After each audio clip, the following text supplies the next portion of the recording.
El título de esta ponencia es el documental de la generación postdictadura y su mirada al pasado, el edificio de los chilenos y mi vida con Carlos. Entre los cineastas más jóvenes se observa una nueva tendencia hacia el documental subjetivo, que reflexiona sobre la propia identidad mirando hacia el pasado y los recuerdos. Un número destacado de los documentales de la generación postdictadura, tanto en Chile como en otros países del Cono Sur, construyen un discurso revisionista de la memoria colectiva y la historia a partir de la propia experiencia y la de los padres. Como sostiene la socióloga argentina Elizabeth Jelling, abordar la memoria involucra referirse a recuerdos y olvidos, narrativas y actos, silencios y gestos. Cierre de comillas. El trauma y la crisis identitaria son parte de este cine documental que gira en torno a narrativas del sujeto planteadas como interrogantes en una suerte de búsqueda y salida de las crisis identitarias del presente, partiendo de una mirada de la infancia y la adolescencia y de las memorias heredadas de los padres. Esta visión retrospectiva se afinca en el presente y es parte integral de una reflexión sobre el sujeto actual y las instituciones que tradicionalmente lo han integrado a la sociedad, principalmente la familia y los partidos políticos, los cuales le han entregado un sentido identitario y una pertenencia colectiva. Aquí radica gran parte del núcleo significativo de estos films de los jóvenes documentalistas, quienes se preguntan por el papel de una utopía revolucionaria, la de sus padres, y los sacrificios que hicieron, como por la continuidad de los lazos afectivos y familiares, las separaciones de las parejas y las familias provocadas por la muerte, la desaparición o el exilio de toda una generación revolucionaria, cuya memoria transita de padres a hijos. El contexto político y cultural de los 70 es parte de esta revisión donde los sueños e ideales de transformación social de Chile se concebían como proyectos alcanzables y sobre todo realizables en un aquí y una ahora. Tanto la militancia como la causa revolucionaria son parte de este imaginario documentalista diaspórico, cuya memoria nos llega con los hijos retornados o exiliados, quienes ven el Chile de hoy y sus propias biografías ineludiblemente marcadas por proyectos políticos y decisiones personales de sus propios padres. La historia del país, en especial antes y después del golpe de Estado, como durante la dictadura, son eventos históricos que se imbrican con la militancia de los padres, su visión y deseo de construcción de un país más justo para sus hijos y los chilenos en general. Las decisiones de los adultos, padres biológicos y padres sociales, tíos, hermanos y madres, se examinan aquí a la luz de los efectos que tienen sobre la biografía de los hijos y la identidad, determinada por los lazos afectivos y los quiebres que impuso la dictadura y la respuesta de la resistencia organizada de la izquierda. Esta ponencia propone analizar algunos de los recursos utilizados por Macarena Aguiló en el documental El edificio de los chilenos del 2009 y Germán Berger en su documental Mi vida con Carlos del 2009 también, y cómo modulan la representación narrativa y visual. Ambos documentalistas incorporan testimonio, fotografías, cartas, dibujos infantiles e imágenes del archivo familiar en su revisión de un pasado silenciado y fragmentado por la separación, la muerte y la militancia de los padres, el MIR, el Partido Comunista y la lucha por los derechos humanos respectivamente, y las formas en que las biografías paternas y maternas afectaron la propia identidad y existencia de los documentalistas. Los imaginarios de esta segunda generación que hace cine documental recurren a las imágenes fotográficas y las cartas como elementos que permiten reconstruir el pasado desde una nostalgia reflexiva, al decir de Svetlana Boym en su libro The Future of Nostalgia. Según Boym, la nostalgia sería la forma emocional y afectiva que se vincula a la reconstrucción del pasado, que se expresa bien de forma restauradora o reflexiva, de acuerdo a sus propios condicionantes y contextos. Estos dos documentales presentan una nostalgia reflexiva siguiendo la taxonomía de Boym, que reflexiona sobre la memoria a partir del presente con imaginarios que van desde el rechazo de los vínculos con los padres para crear una vida propia e independiente hasta el homenaje al padre desaparecido que une a la familia y cierra el duelo. En este recuento de la memoria generacional planteada desde los vínculos familiares, encontramos toda la gama de emociones propias de los hijos a sus padres,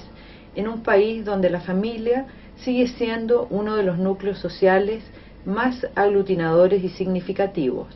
Tanto en Aguiló como en Berger, su propia experiencia como padres en el presente los lleva a revisar los modelos heredados de sus padres y las formas en que fueron criados y cuidados por estos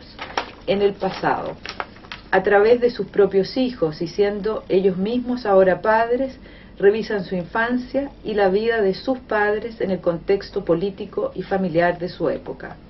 En el edificio de los chilenos, Aguiló explora la relación con su padre, Hernán Aguiló, y su madre, Margarita Marchi, militantes del MIR, quien regresa clandestinamente a Chile después del exilio y deja a Macarena en Cuba en un proyecto de familia colectiva. En el documental escuchamos la voz en off de la realizadora leyendo las cartas que su mamá le envió durante los años de estancia en La Habana en el proyecto Hogares, donde vivía a cargo de un padre social y de nuevos hermanos. En cada pasaje seleccionado aparecen los consejos, las enseñanzas y el amor materno de una narrativa epistolar que Aguiló guardó devota y cuidadosamente en un baúl que hasta hoy la acompaña. La voz de Aguiló suena simultáneamente a las imágenes del barrio, la naturaleza tropical, el edificio y el colegio donde estuvo durante su infancia. Tanto Aguiló como Berger enfrentan un sentido de pérdida y orfandad a la par de la itinerancia y el desarraigo del exilio. Aguiló, en tanto hija, reflexiona sobre su madre y su padre, hoy en día vivos y de regreso en Chile, mientras el documentalista Germán Berger, hijo único de Carmen Hertz, abogada y defensora de los derechos humanos, se despide del padre desaparecido en medio del desierto de Atacama, lugar donde se supone fue fusilado Carlos Berger por la caravana de la muerte y sus restos esparcidos ahí. En una suerte de entierro simbólico, Berger lee una carta de despedida al padre que casi no conoció, acompañado de sus dos tíos paternos en la soledad del desierto. La apertura del baúl de los recuerdos de Aguiló constituye el eje central del documental El edificio de los chilenos, donde escuchamos de la voz de la hija la letra de la madre y sus deseos de que creciera en un lugar y familia alternativas hecha por los compañeros del MIR para cuidar a los hijos de quienes participaron en la Operación Retorno de los años 80. El testimonio de Margarita Marchi, después de releer sus propias cartas escritas a Aguiló, muestra las dudas de la decisión de dejar a Macarena y no haberse quedado con ella en La Habana a cargo de un proyecto que consideraba válido. Este autoenfrentamiento y reflexión sobre el pasado a través de las cartas funciona para conectar dos momentos y dos vidas que se alteraron y definieron a partir de una decisión que implicó la separación y la errancia de la documentalista hasta la adolescencia. El sentido de orfandad lo comparten la mayoría de los jóvenes entrevistados por Aguiló, quienes vivieron en el proyecto Hogares, experiencia que queda imaginativamente representada en la animación hecha por uno de ellos que se inserta en el documental. En este segmento animado, uno de los personajes ayuda a otro a salvarse de morir mientras se derrite el edificio donde vivían, aludiendo al proyecto Hogares y su final. Ambos dibujos animados se escapan volando por los aires y saliendo a través del techo para juntarse con los otros chicos. Por su parte, Berger intenta cerrar el duelo y revivir la memoria del padre desaparecido, cuyos restos siguen sin encontrarse, haciendo del documental un recorrido no solo por la vida del padre, Carlos Berger, sino por la de su propia familia extendida, dividida y exiliada en diversos países, hasta llegar a los abuelos rusos húngaros y la diáspora judía en Chile. En este documental, la carta escrita por el director, como hijo de quien fuera asesinado por sus ideas políticas. El crimen político aquí cobra universalidad en tanto tragedia familiar y filial, como el mismo documentalista señala en una entrevista. La lectura de su carta cierra el documental con la reconciliación de la familia, cuyos integrantes pueden por primera vez hablar de Carlos Berger, de su vida y ausencia, de la dictadura y la violación de los derechos humanos al interior de sus biografías. El rol de documentalista es revitalizar la memoria del padre en la familia y recordar su vida y legado en ellos. Conversar íntimamente frente a la cámara de los afectos y vínculos que cada uno de ellos tuvo con Carlos Berger como esposo, hermano y padre al interior de sus vidas tiene la función de reconocer la ausencia de Carlos en la subjetividad de todos ellos. De este modo, el documental rompe el silencio familiar que por años se había cernido sobre la figura de Carlos Berger y le da a Germán una historia íntima de su padre que llena el vacío de su propia memoria. La visión del crimen político como tragedia nacional y familiar articula la experiencia de Carlos Berger tanto a nivel individual como colectivo, pues su caso es el de muchos en Chile y en otros países. Haber perdido al padre por la represión de la dictadura de Pinochet reintroduce y subraya la diáspora judía a través de la persecución de los abuelos paternos del director, quienes habían encontrado un refugio del nazismo en Chile por años, pero años más tarde pierden a su hijo Carlos a manos de la dictadura chilena. Su suicidio al perder al hijo concluye la itinerancia de la pareja judía y subraya la crisis familiar y subjetiva frente a la persecución del Estado multiplicada y amplificada en el asesinato de su hijo Carlos Berger en Chile.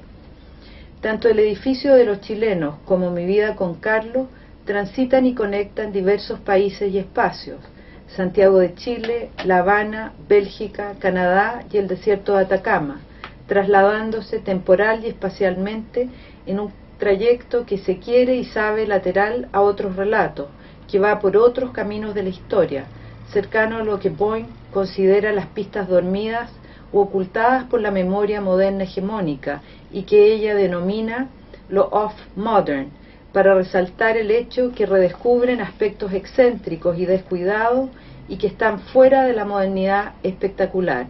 Las historias de Aguiló y Berger hacen un camino hacia el pasado con los testimonios de quienes fueron actores secundarios de la época revolucionaria,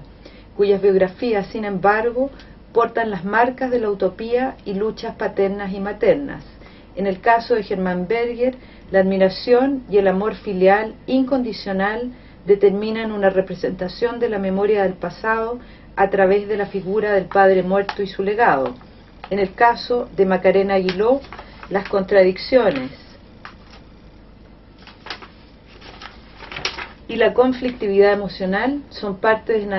de narrativas de los hijos que aún no resuelven identitariamente el sentimiento de abandono que la estadía en el proyecto Hogares implicó con respecto a los padres biológicos. Como afirma la crítica Ana Ross, esta generación postdictadura en el Cono Sur se afirma por redefinir la memoria colectiva de los proyectos revolucionarios a través de las expresiones artísticas, precisamente porque los eventos trágicos han transformado su vida y la han determinado con la condición de víctimas. Sus relatos se levantan frente al silencio sobre los grupos armados de resistencia, los terribles testimonios de los sobrevivientes y las evasivas gubernamentales hacia las Fuerzas Armadas y sus crímenes, como también la justicia transicional. Todos estos factores determinaron los límites discursivos y epistemológicos, tanto en la esfera pública como al interior de las familias con detenidos desaparecidos, según la propia Ross afirma. Sin embargo, la experiencia traumática, sin duda, la experiencia traumática se transmite a los hijos. Prueba de ello son los dos documentales que trabajan con el trauma heredado sin haber vivido la experiencia límite de la detención forzada ni la tortura física o psicológica, como tampoco la degradación que los prisioneros políticos vivieron en dictadura. Tanto Aguiló como Berger muestran la posmemoria del trauma vivido por sus padres y sus familias dentro del marco descrito por la crítica norteamericana Miriam Hirsch, para referirse a la segunda generación de los sobrevivientes del Holocausto, y su relación con la historia judía y la persecución.